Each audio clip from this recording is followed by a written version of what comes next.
Welcome to Enjoy It While It Lasts. I'm your host, Herman Faust.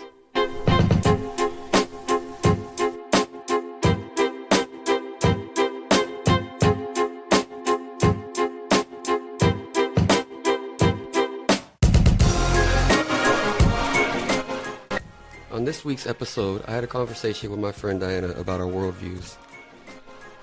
We discussed our beliefs on morality, religion, society, and human nature. In my opinion, some of the most interesting parts of the conversation were when we listed out our opinions on the issues of society structure that led to where we are today, such as having a two-party political system. We theorized where we could be headed, like the possible collapse of our government and society, and what changes would need to happen to put us on a better course. Spoiler alert, I'm pretty pessimistic on that last one. Now it's time for me to step out of the booth and into the chair.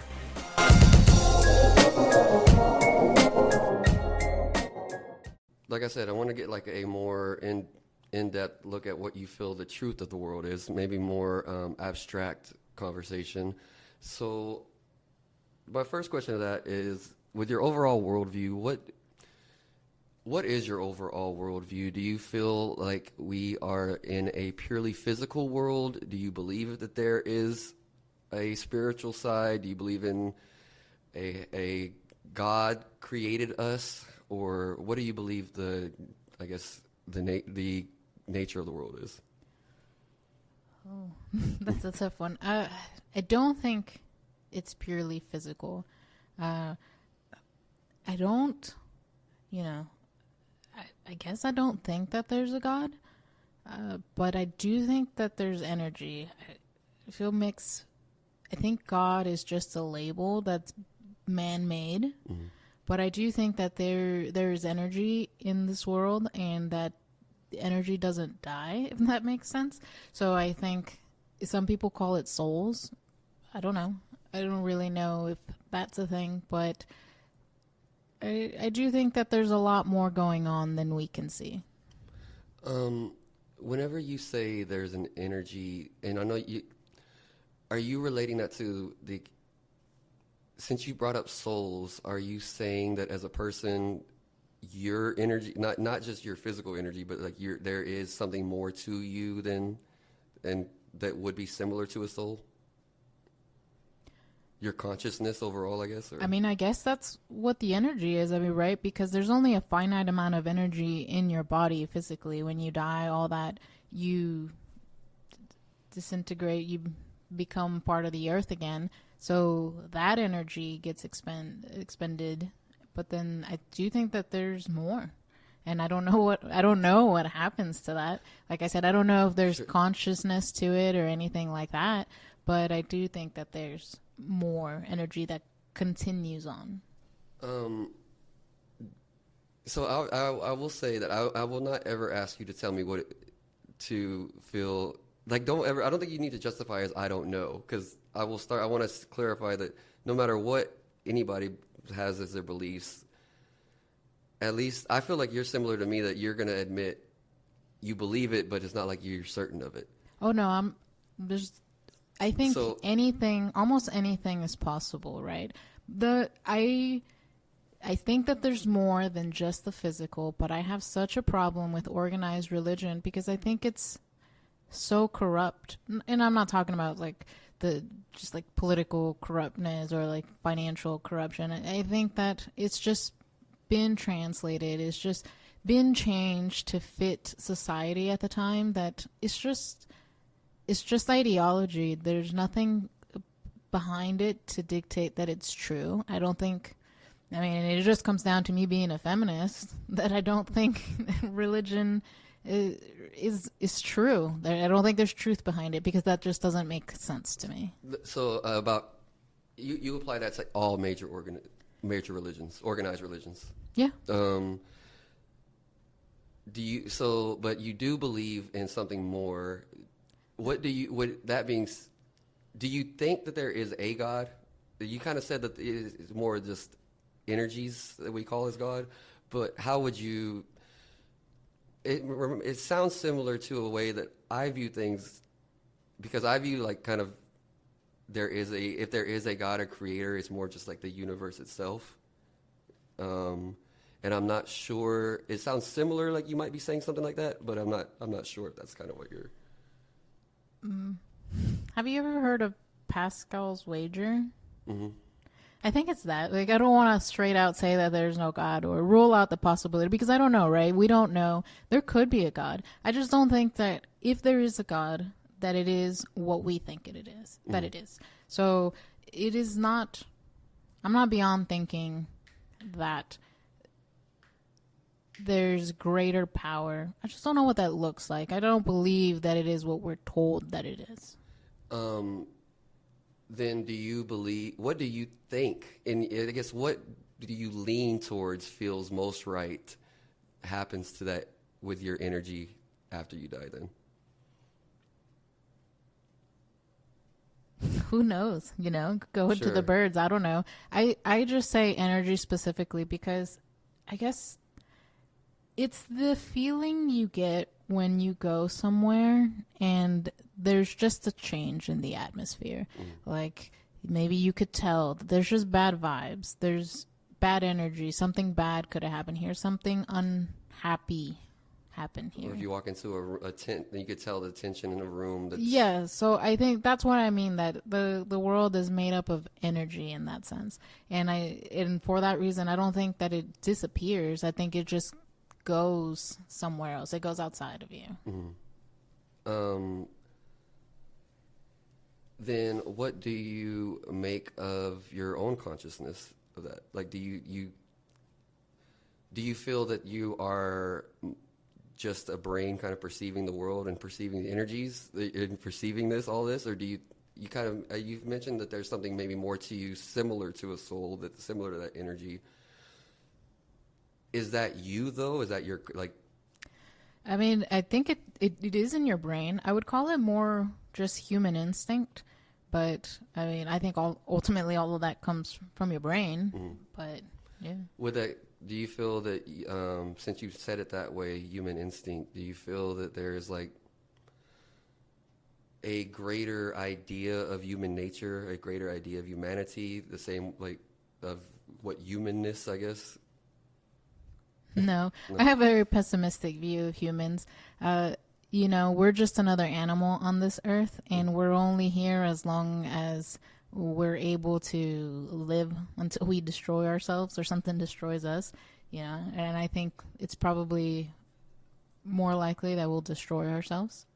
I tend to agree with you there. I think that I believe that human nature is very self-destructive, and we all as individuals carry that with us. But I also think that there's a duality to humans. Then again, we could carry that as individually as well. How does your view of the world shape your morality at all? Does it affect the way you look at things morally? Because you do feel that do you feel like there's bad, like, because you've mentioned bad energies, do you feel like there is a set, actual, objective bad and good? Yeah, I mean, I think that if you are causing harm to somebody else, if you are infringing upon somebody's ability to live and pursue their own happiness, then that's bad. Aside from that, then everything else is just kind of neutral. I guess to say that, what would you say to somebody if they were to believe that morality is just a made-up construct by us, that no, it's not even bad. If I wanted to steal your car because I wanted your car, it's not bad. It's just nature. Might is right. I take what I want. There is no right or wrong. What would you say to that? It's wrong. No, I think it's. I understand the idea of might is right, but I do think that humans have a general morality, and it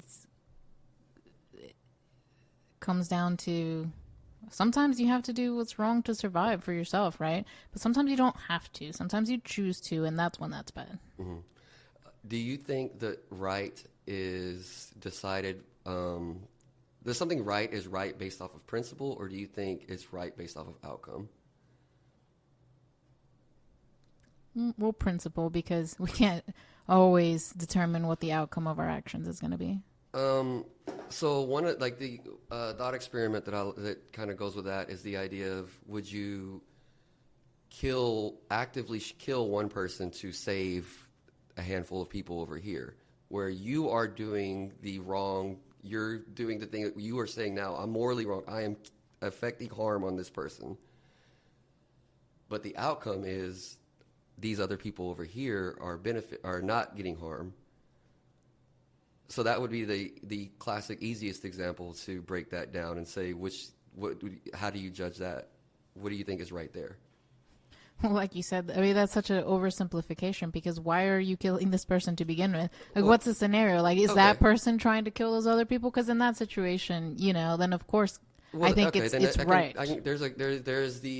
There's a couple of different ways. There's the people are on a train, tied on a train track, and you can divert the train track and make it go divert the train, to the other track, and there it will kill one person that's stuck there. If you do nothing, you're not actively causing any harm, but then that's going to go and kill 5 people that are tied to this train track to this track. So do you actively do the harm of pulling the lever? You're essentially killing that one person, but you're saving them. Another scenario you could say would be, somebody has a gun to your head, and they say you killed this person, or we are going to kill these people. Then you go to these types of extremes, not for realism, but so you could try to figure out what do you actually think is right and wrong in the extreme situation, to try to figure out where your lines are. I mean, I see what you're saying, but I would ultimately say that you try to do the least amount of harm right there, but ultimately you're not to blame because you didn't tie those people to the train. So while it sucks, you're not the one who caused the harm, but you in fact reduce the amount of harm. Okay.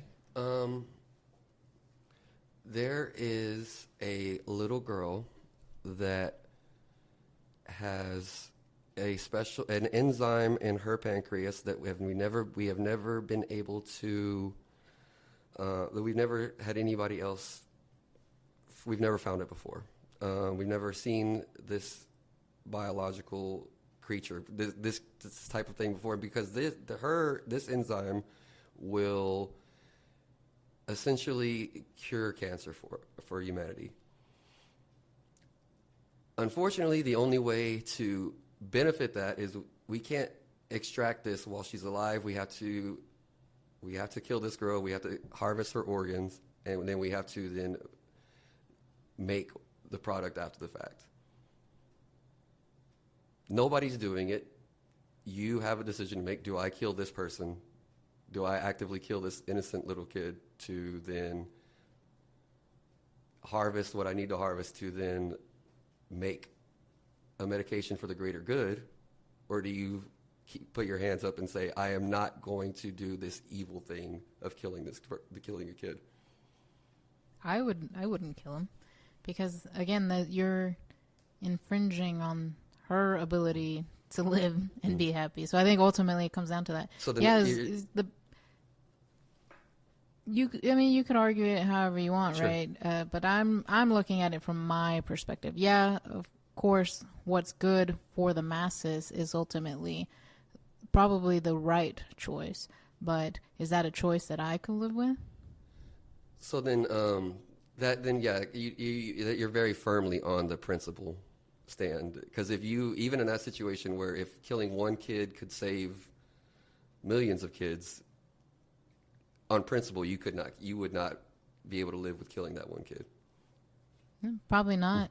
And I mean, I just look at it from, I guess, the idea that, You always have a choice, even if it's not a great choice. The one that you mentioned about you have a gun and somebody has a gun to your head and you have to kill somebody, or you could kill yourself. There's the end of that game for you, at least. Well, in that situation, you're still taking a life. It's just you're choosing your own. Right. Or the person behind you if you're quick enough.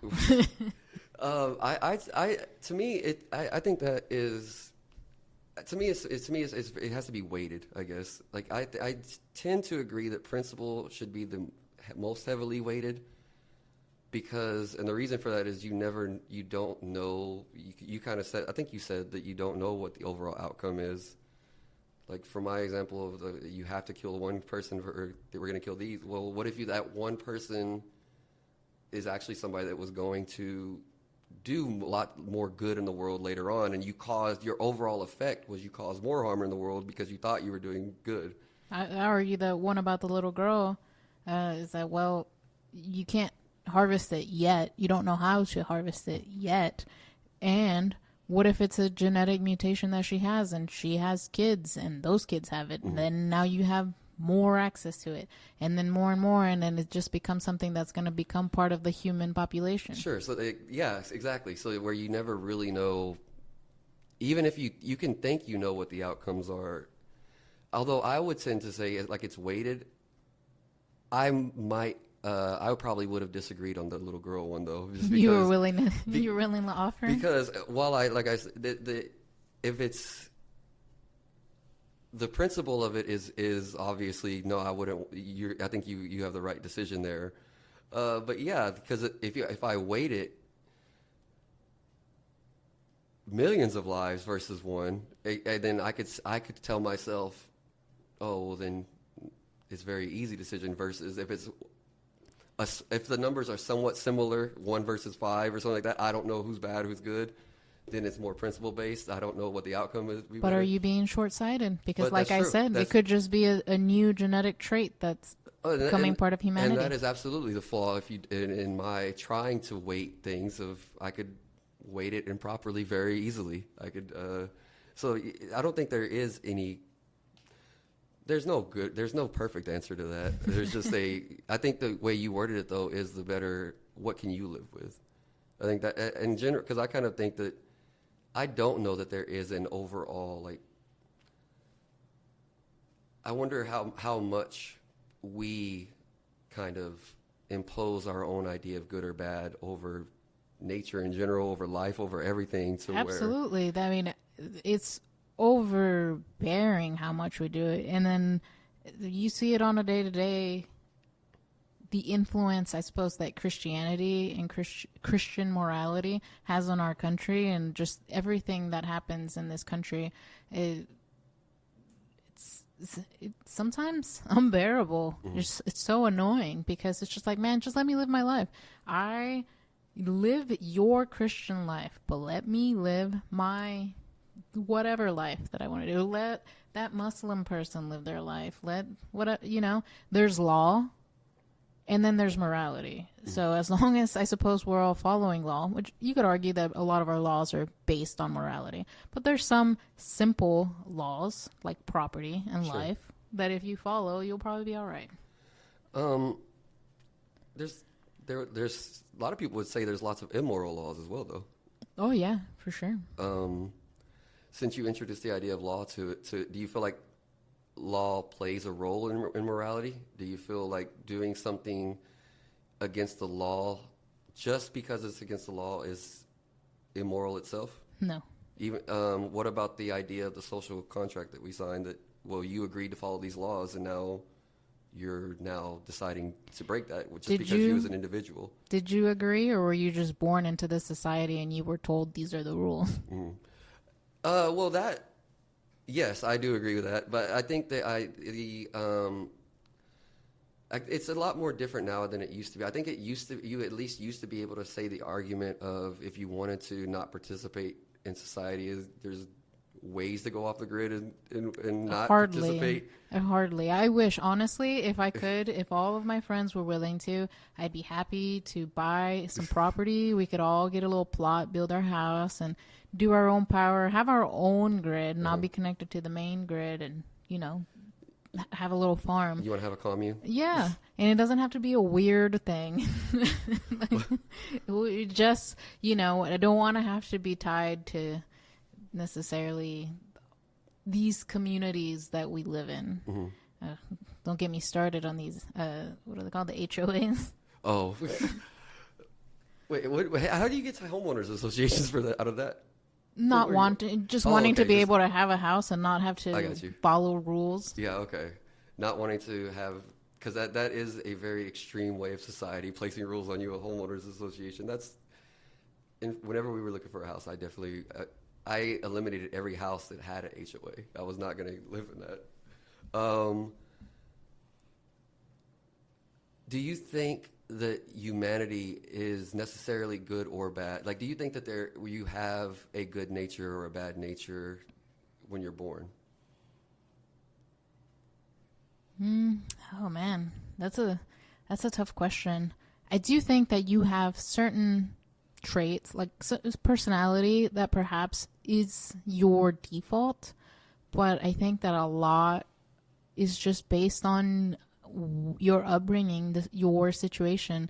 Like, there's a lot of aspects of people's personalities and people's perception of the world that is shaped by the environment that they grew up in. So, no, I would say babies are pretty neutral.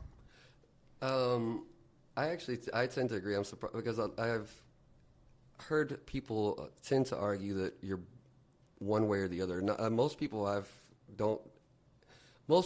have not said that answer that I've asked that question to, and I don't mean just in recording. I just mean in general in life. But that's I've always agreed with that. That to say you're good or bad definitely ignores certain aspects of human nature, of your own humanity, of your own instincts, because we have in different ways where you want to help people, where it benefits you it makes you feel good to be good. But then there's also times where you have urges to cause harm to people, and you have to either you give in to those urges or you fight them and you don't do it. But I definitely don't think that I look at it more as not as a good or bad, but we're just born as a tribal species. I agree with you that we are just animals with more advanced brains, basically. It's just that the way we evolved is to form tribes, and that has continued to show throughout our nature today, because our biology is not nearly kept up with our society, to why I think it helped us progress, creating societies the way that we have and forming community. We've needed it. It helped us progress, but it's also the downside of it is, as with how advanced we've gotten, we always want to fight other tribes, because in the past, throughout history, it might be we're fighting for resources over who has access to these hunting grounds or who has access to these lands. Whereas now I do feel like it's just kind of ingrained in us to otherize somebody and find an enemy. And that's kind of why that's the part of it where I would say why I can't say you are born good, because you do feel like, I feel like everybody has to find an enemy at some point. You at least has to, or not, you at least have the urge to. Let me say it that way. Well, I feel mixed reviews about your opinion. I mean, I don't 100% disagree with you, but I don't agree. I don't think that it is necessary that everybody feels the need to find an enemy or to find the other. I do think, I see it a lot, that people are otherized, and maybe I do agree that as a society it is instinct to make somebody the other, but I don't think it's an individual need per se. I think that I guess I feel very strongly that it is individually as well, just because something as simple as you otherize a neighbor for their fence not being in the right spot, or you want to otherize anybody that's not that. Basically, you have your family, your inner circle, and anybody that can cause even the slightest harm to them, you are now going to be against them and they are the enemy. A bully to your kid, that kid's family, whole family, and this doesn't always work out. Every example doesn't apply to everybody, obviously, but tendencies, human nature, a lot of times those parents are going to have problems with each other too because their kids are having problems with each other because your tribe's hurting my tribe. I think I don't know, it's not necessarily that we're seeking out enemies, it's just that we will otherize and make enemies of somebody. Not that we're seeking it, though. Maybe I should word it that way. I guess I just disagree with your use of othering. Mm-hmm. I think that's the only. I guess I do agree with you that you have your community, and the community can be as big or as little as you want to look at it, and then any threat to that is a threat. Now, where I kind of disagree with you is the validity of those threats. I think that that's where the otherizing comes from, where there is no threat, so you make one up. Oh, and I think that is where we are manipulatable by people doing that to us. Like, oh yeah, absolutely. But I do. Yeah. Okay. I'm sorry. Go ahead. I shouldn't have cut you off right there. No, I guess it's just my personal opinion that that the only real way that you can otherize, in the sense that I meant, mm-hmm. is if you carry hate. So you're saying as if it was like an intentional, I just hate that group and I'm trying to paint them. That to you, that's what otherizing is. Yes. So okay. To me, otherizing is like the idea, this whole, these Mexicans are going to take my jobs or whatever. Like, it's just such a broad stroke of otherizing somebody, blaming somebody else for an issue or a problem. How valid is that argument, right? Yeah. Definitely. But I guess I'm not sure how that disagrees with me, because I don't think that I was disagreeing with it. I don't know. Okay. I forgot. I was just saying that to me, like, the only way that you can, I guess, see that as a valid thing, is that you have to believe it, and you believe it because you want to hate something. And because I also wasn't applying it necessarily to groups of people. I was applying it to I was applying it as a group, othering groups of people versus just individuals. And this is where I guess I do still think that does apply still when it comes to groups. I just think the group can be as vague as not us. Like, it's my household and there's not my household. Or there's, my hometown and there's in this country, it tends to be the other political party. They're the others. But in general, though, I don't think that we're overall having a disagreement on the fact that we do. It's in our nature to otherize, and also it's used against us, that part of our nature. Yeah, okay. And I think that also just kind of comes from the whole fear of unknown. And I think that's kind of why, because people are born with the capability of otherizing, and also born with the capability of everybody around me as my tribe, you tend to, it's pretty easy to fall in line and become part of a group if you're around the group any amount of time. And I think that's kind of goes hand in hand with it, because of when I talked about our nature being a part of a tribe. That's why I think the people who tend to be most open-minded and accepting are people who have spent time around other cultures other than their own, or just around different groups of people, because when you're around the different groups of people, they're not the others, you're around them. And the more types of people you're around, the more types of people that are not the others to you no longer, until it kind of, at some point, it kind of clicks of, oh, wait, people, you just stop, I guess, generalizing as much at all. That being said, you still find other ways to otherize. You just don't do it based off of culture. Yeah, I suppose so. You do it, I think, even myself, I tend to otherize based off of ideology. And I don't know that that's a bad way. I would say that that's not a bad way to do it. That's the right way you should do it, because it should be based off of character. But I'm still otherizing somebody. How do you feel? I'm trying to figure out how to word it. How do you feel that morality would come into play when it comes to conflict of any kind? If it's a battle, or if it's a resource-based thing, do you feel there is any situation that would justify somebody coming in and doing harm because for their own survival, or do you think? Am I being vague? Yeah, I mean, I think that's just human history. Is that when it comes to survival, the morality becomes survive.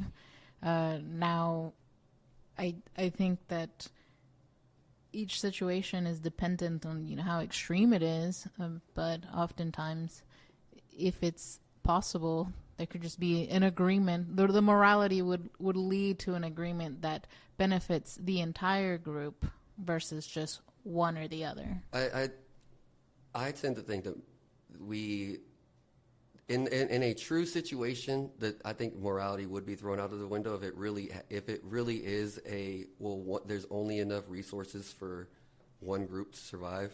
I don't think that there is a right or wrong in that situation.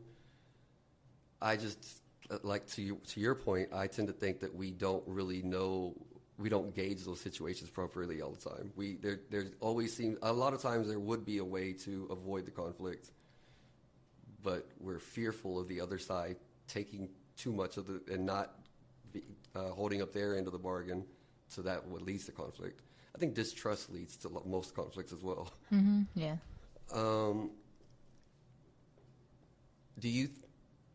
That being said, because with technological advances and us being able to get better at providing enough resources for the global-wide, I guess, thriving of humanity, as we're trying to get closer to that, do you think that tends to say that humanity is getting better more overall?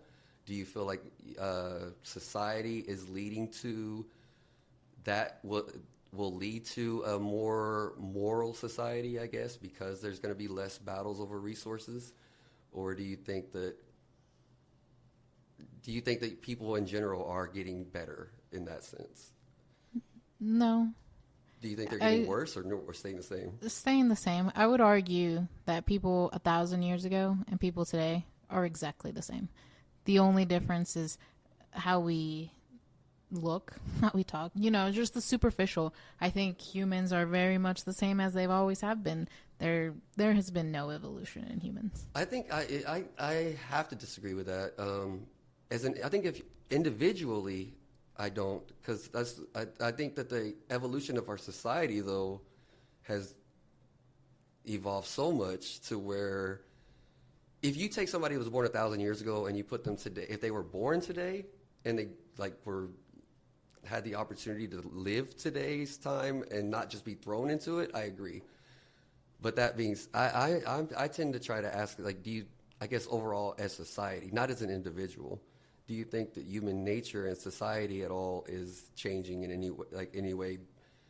Because there may be less battles if we did if we even got to the point where we didn't need to have as many battles over resources, or we still just find reasons to kill each other. Still find reasons to kill each other. I still stand by my opinion that humans are exactly the same. The only difference, I suppose, is that enough time has passed that more permanent boundaries have been established, right? So it's not like the Roman Empire where they could just one summer decide to go conquer this side of the world and then come back for the winter, and the next summer go something else. Like, those boundaries have been established. I think those little skirmishes, those little battles for boundaries, even though they're still happening today, sure, are a lot less common, because the amount of resources, the amount of effort that it would take for one country to take another country and make it their own, you're looking at another world war, right? Just because of the way that, I guess, the world has established itself, the general agreement of these are our boundaries, so now we stick to them. I think humans still overstep those boundaries in any possible way that they can. You see it, look at like the U.S. kind of instigating social unruliness in South America or in Central America. Mm-hmm. You know, yeah, they're not coming in to take those countries, but how are they benefiting from it? So I think it looks different, but the instincts are the same. It's just it's a more technologically advanced way of impacting as opposed to just running over and cutting off somebody's head. And yeah. I mean, the things look different because you can't, because our society is different. So I agree with you in that sense, yes. But I think the human instincts, that what I'm saying, that have not changed. You still want to take more. Mm-hmm. We've just changed the ways we take. Right. Do you think it's possible for us people for human nature to create a society that would be, I guess, utopia-like, or that would be an actual peaceful society? No. I agree with that. I think that's just in our nature that we are too violent of a species. Yeah. We're too unchecked. We have to check each other, I guess. Yeah, I think that to me that kind of comes along with the fact with being beings of a more advanced brain like that leads to branching off a lot more. And like what I mean by that is, if you look at simpler creatures like insects, a fly is pretty much going to act like a fly. All flies are going to act the same. And I'm not to say that humans don't act like other humans, but there's a lot more branching off of what a human would do in this situation. That kind of leads me to wonder, and I don't want to get too deep in this because it really isn't about human morality or anything, but I wonder in the future when AI advances, will AI be a hive mind type, or will it also be even more branched off than us because its intelligence is even more advanced than ours? Man, I have no idea. I hate AI. I hate the whole idea of AI. Like, I get why some people are like, oh, it does this for business, blah, blah, blah. I don't know, man. The way that I see it is, I think I saw a quote that somebody said that artificial intelligence is supposed to do the laundry for me so that I can work, not do my job so that I can do laundry. Yeah. I kind of feel like we are creating our own replacements, even not even without, like, yeah, absolutely, in every single way. Yeah, and I don't really understand. I don't understand. These billionaires who are driving these ideas, like, they don't care about people, so they're trying to figure out how they can make more money without really how it impacts people. Hiring less people means more money for them, but ultimately, what is it going to lead to when all these people can't make money because they can't have jobs? At a certain point, there's going to have to be like a what's the term? Universal. What is the universal payment? Universal. You know what I'm talking about? I've seen. I forget which candidate was running for president last time was trying to already suggest it, but I do think that the universal, like, I guess, Social Security almost type payments, because if there gets to a tipping point of there are no jobs, I don't really know what it's going to look like, not money wise, because I think, like I said, I think that'll kind of take care of itself.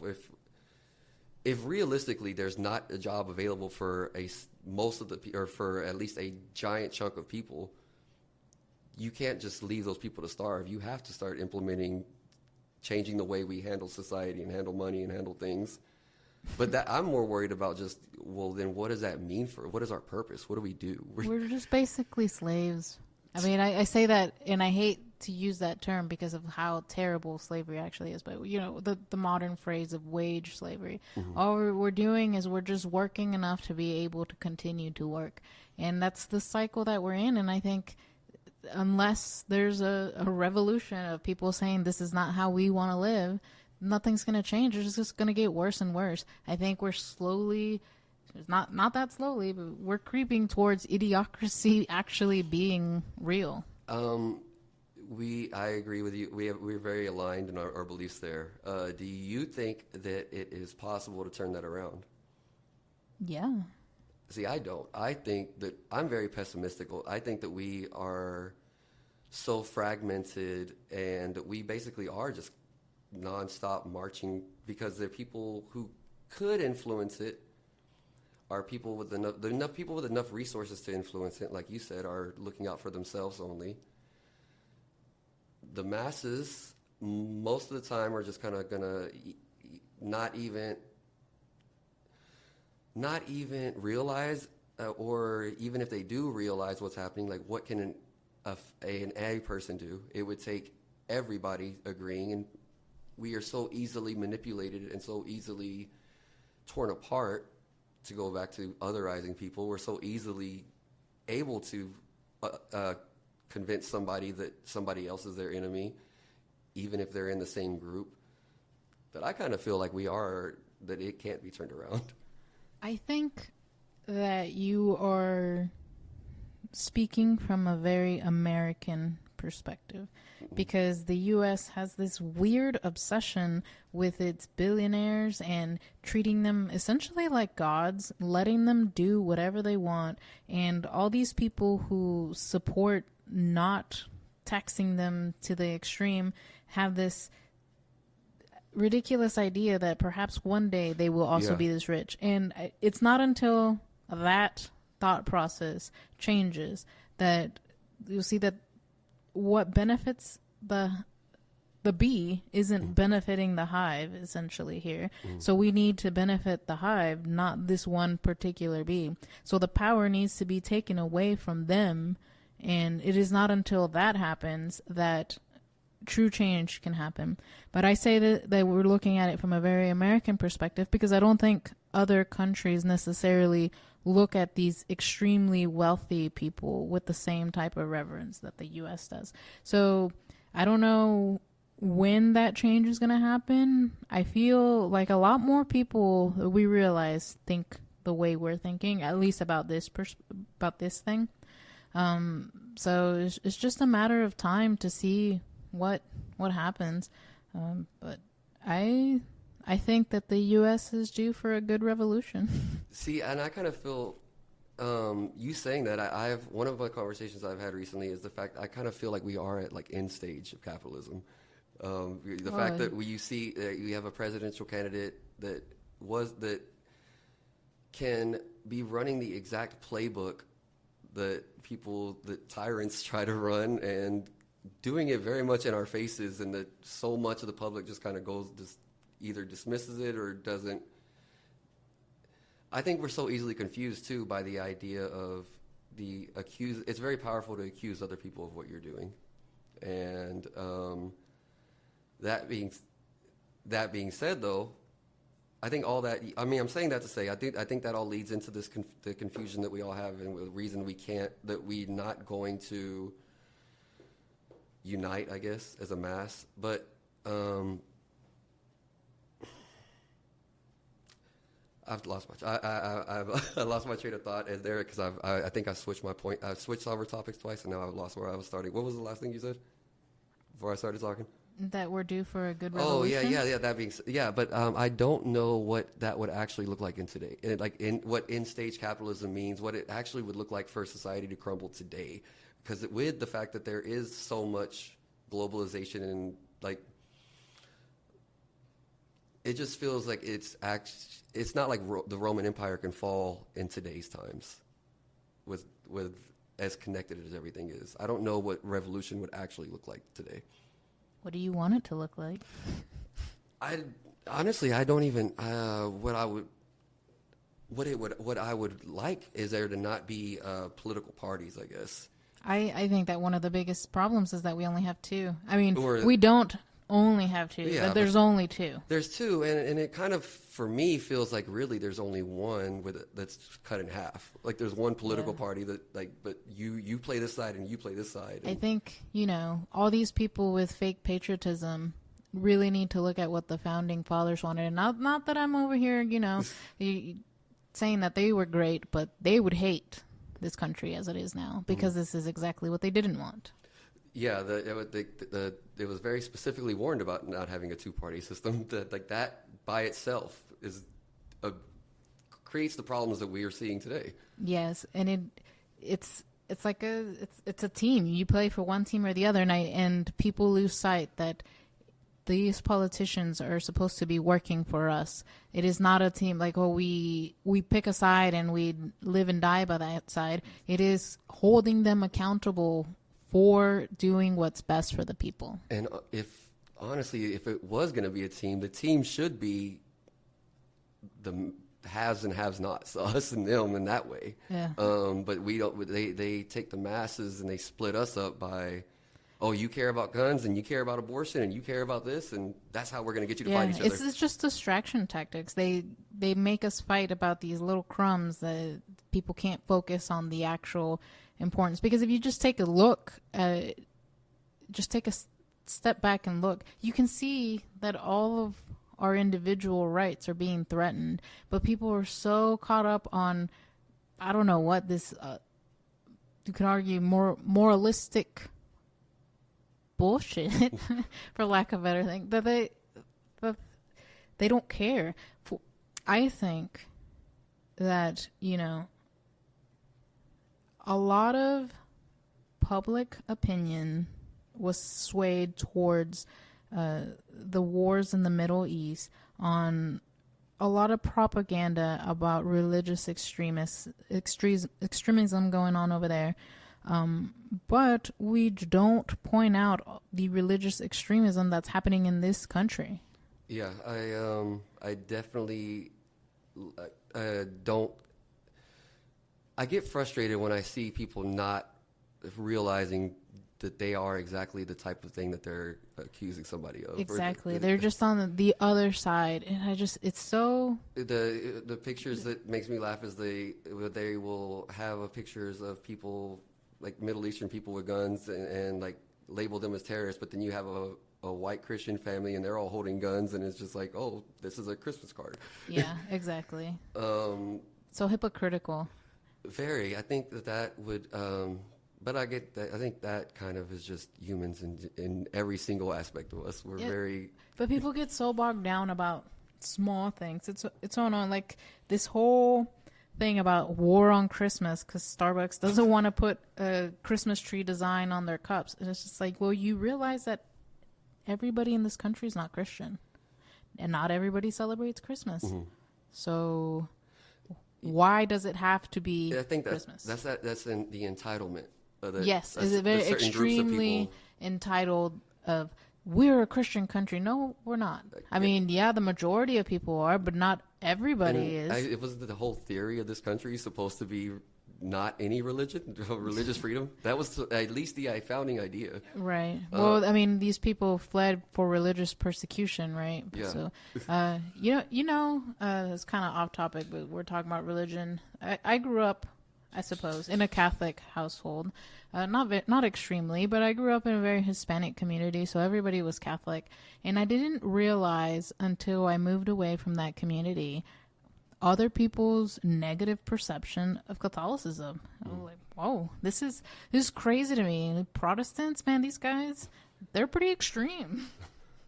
What perception? I guess what besides the only thing that comes to the top of my head would be like the obvious like child molestation. No, I'm not talking about that. Some people don't think Catholics are Christian. Mm. And I think that's wild to me. But when I was younger, when I used to consider myself a Christian, I always got frustrated by. I wasn't Catholic, but I would get frustrated by the fact that it would be like separated as a different category as opposed to being a subset. Right. It's like it's a Christianity. It's just, but yeah, I know what you mean as far as that acting like it's a completely different religion. I think that kind of has to go with the fact that it is set up as its own. It's set up as more than a religion, though. Like Catholicism. Yeah, it's set up as this global I don't know. almost its own global government. I mean, it was essentially. That's true, and it still kind of is a little bit. Yeah, and the ironic part about it is how, and I'm not a religious historian here, but didn't a lot of these other Christian subsets originate from Catholicism? So I don't know. It's just weird. I guess maybe that's why they don't want to consider themselves. They want to consider Catholicism as something different, even though it's same originator, just to fit whatever circumstances those founders wanted. I think in general, though, people will tend to put something into a category like if they think that there's a negative aspect of it, if there's some like if a Protestant think there's negative aspects of Catholicism, well, that's not, we're not the same. We're Christian, they're Catholic. Yeah, you just don't want to be associated. You want to act like there's a way that you're not associated with the same. Even though most of the beliefs are the exact same. There's a very few differences in beliefs between Catholics and other Christians. I'd argue that most people don't know what the difference is. I agree that, and I would definitely agree that most people that do, they don't. That even whatever differences there are, but I would say that applies to pretty much all religion. Most people don't know the details of what they're claiming to believe anyway. You know what's funny?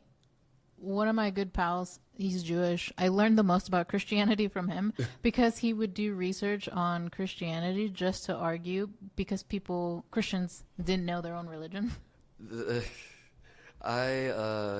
Very argumentative myself. I learned a lot just because I was raised as a Christian, but then I then actually learned more details about religion after I stopped believing for that same type of reason as well, just to question people about their own beliefs. Like, oh, okay, well then why this? Or da-da-da. I also think that it's funny when it comes to people that tell you that the Bible, I'll stick with this because it applies to Christianity, like the Bible is the Word of God, but yet they can pick out some things that they don't think is it the Word of God or is it not? And it's been translated so much that who knows what it actually said. Yeah, and I mean, to me, obviously somebody like myself, I just look at it as a book written by a man, by people or whatever. It's not like I really believe it's the Word of God. But if somebody does believe it, to me, I don't see how you would be able to say that, oh, well, this doesn't apply. Do you believe that it's just fables to guide morality? Kind of just like, like Snow White and the Seven Dwarves. I absolutely think that, especially like Old Testament, is a lot of that. Stories. It's just stories about what, and stories about God, but used as like you said, of ways to control behavior, one way or the other. Whether it be teaching a lesson, a morality lesson, or instilling but fear. But not literal. It's not history. This didn't actually happen. Yeah, or instilling fear. You don't do good, you're going to go burn in hell. So be a good person, do the right thing. So, have you ever done any research about the Church of Satan? Not a lot of research. To me, it seems like a decent church as far as like that's the irony. When I read their commandments, I was like, this all seems fairly decent. Because the thing is, the name is just a shock value. Yeah, but it's all about not imposing on other people's freedom, which is, I think, what I mentioned before. The morality is just not imposing harm on others, not impacting others' ability to live and pursue their own happiness. Yeah, it's, to me, from what I understand of Satanism, it's a religion it's more of a lifestyle than a religion, I guess. It's not necessarily claiming to I think so. Yeah. In fact, I don't think that they even believe there is a Satan in Satanism. I agree, though, that I think that I was, I guess, amused at myself once I realized that, oh, I guess I align more with Satanism than... Yeah. I'm not going to go around and claim that I'm satanic. But when I read it, I was like, this is interesting. Well, see, that's a different thing. If you're claiming to be satanic, Satanists wouldn't claim to be satanic, I don't think, because they don't actually believe in demons and Satan and everything like that. Do you think that we are responsible for what we are? Do you, as individuals and as a species, both? Yes, to a certain extent. I guess yes, we can't be responsible, I suppose, for every aspect of our lives because we're not in control of it, but we are responsible for how we react to the world around us. I have a belief that I don't really believe we really have that much free will, if any at all, just because you're born with a certain default mode, and then at that point, you're reacting the way that your default mode was set to react to whatever experiences, and then you gain an experience. You get either a positive or a negative reinforcement from that experience, and then it changes the way your brain looks at things. And then to where it's just a constant feedback loop.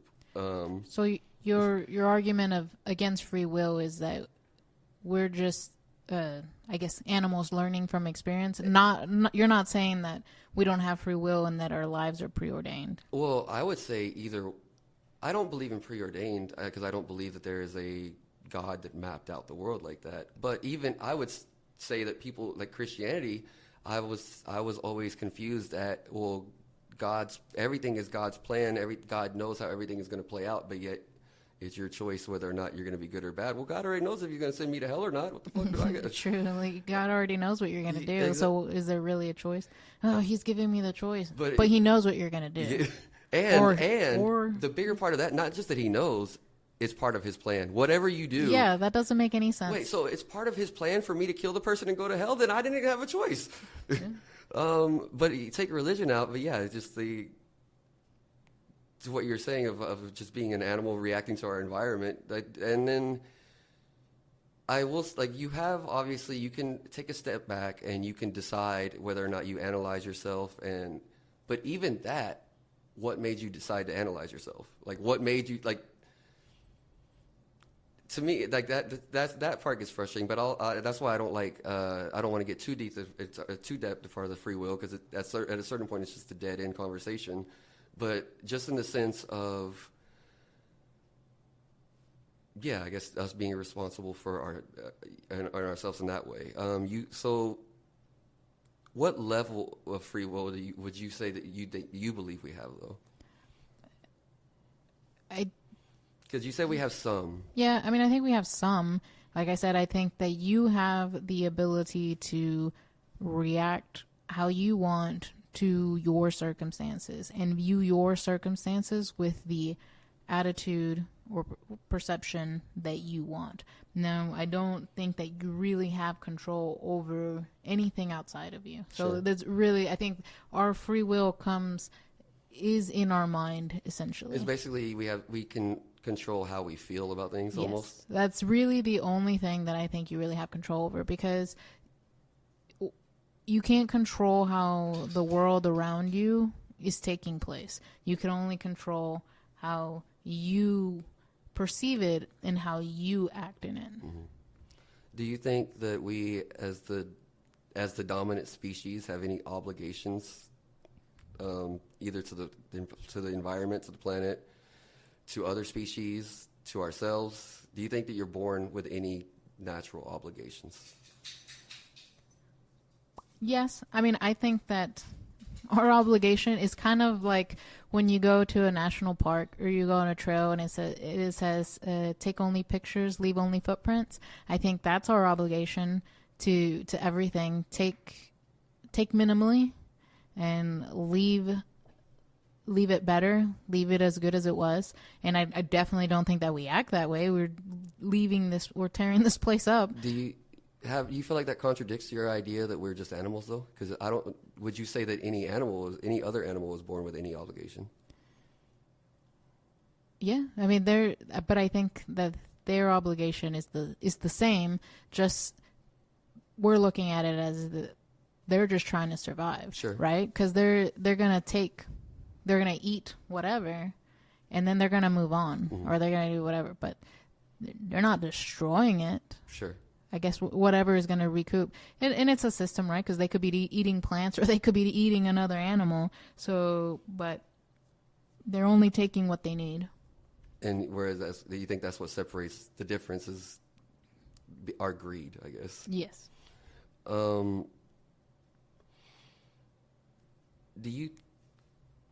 first, do you think overall there is a purpose of life? No. Okay.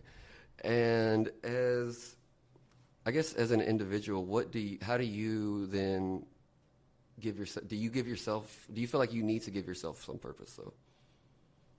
Because I do think that it is in our nature, we have to feel like we're living some type of meaningful life. We're fulfilling some type of purpose. But other than just like utility, I guess, I don't mean like that, just the feeling like you're doing a good job, but just do you feel like you've had to give yourself any overall big goal, big job in life? I don't know. No, actually, as a matter of fact, I'm trying to do the opposite. Okay. Because I feel like a lot of my anxiety that I've had through life is this unfair pressure that I put on myself to be bigger, to be more meaningful, to do something.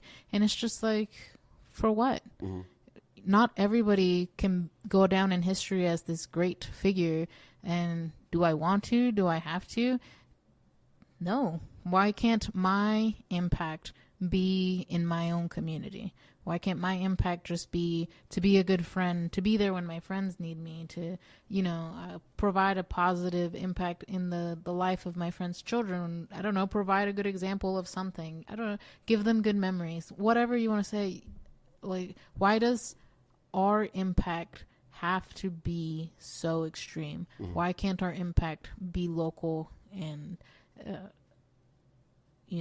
to the benefit of others and to our future? Like it doesn't have to be, I don't have to be president of the United States. I don't have to discover the cure of cancer. So somebody will. I'm sure somebody feels that is their need, but that's not what's going to make me happy. And I only have so much time on this earth. I just want to make it as positive an experience for myself as possible, right? Because when it's all over, it's over. So you may as well go out saying it was a good time. That's very. We align in this way as well, because I mean that's why my podcast is called what it is. I don't think that I'm very pessimistic about our human nature overall. I'm very pessimistic about society, but I agree with you that all we can do is basically tend our own garden, find our happiness from ourselves and the people around us. I don't think that our impact matters in the sense of maybe I changed it like some overall big great way, and I think that I've also had to come to my own understanding and acceptance of my own life, the way similar to what you've talked about, right? Or similar to what you just said. I mean, with accepting that maybe I won't be remembered forever. I won't write the great novel that I was thinking that I would at some point. But you find your happiness. I'm trying to do similar to that, of just finding your happiness, and that's the whole point. Just living a happy life, living a impactful life to those around me. It sounds like that's basically similar to same thing to what you're saying. Just that's the goal of life that I've given myself as well, I guess. Yeah, I guess I think that's as good a spot to stop as any. Thanks for being abstract with me.